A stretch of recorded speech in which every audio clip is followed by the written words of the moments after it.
Patterson is head coach of Body by Bonds, a brand that is committed to helping women awaken their highest self by taking control of their body, their mind, and tapping into the power of their limitless human spirit. Bonnie seeks to create the #1 platform for female personal development and is currently adding manifestation coaching to the list of services that her company provides. Here to present her connecting with the audience elective from her Little Creed and Pathways, please help me welcome a speaker giving the speech titled That Funky Feeling, Toastmasters, Bonnie. Bonnie.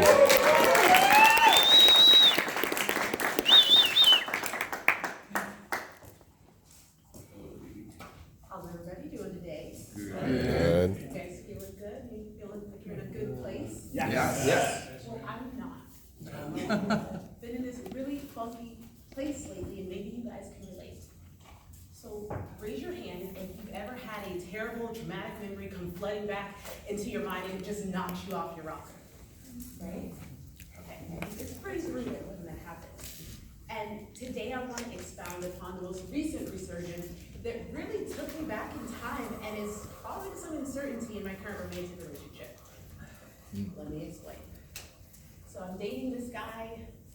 He's an Italian stallion. I love his facial hair. I love his eyes. I love everything about him. He's an amazing man. We've got similar humor, except his is a little darker.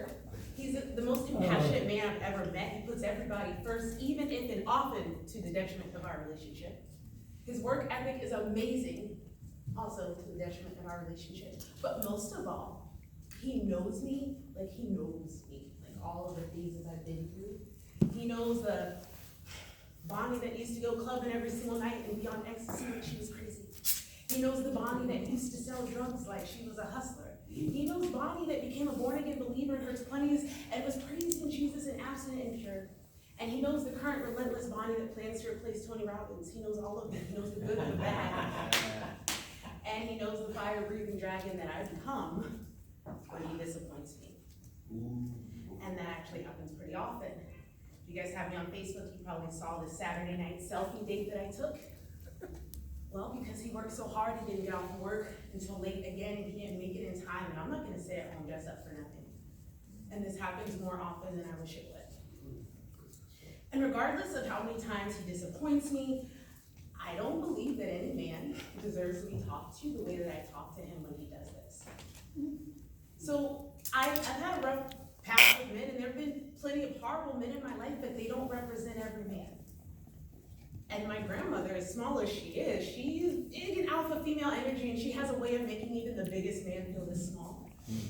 And then my sister, who's always talking about how men ain't, but she desperately wants a man. These are my examples. This is how and regardless, I don't feel that I should talk to him that way. So I've been working through my emotions, and it was recently when I was exploding on him one day because, again, he couldn't take me out, and I was like, "You've only ever gone out to Busch Gardens," and that's when the memory started flooding back. There I was, a little backpack on in the parking lot of the Citrus Club. I was waiting to go to Busch Gardens with my dad and his family on a trip for apparently employees only.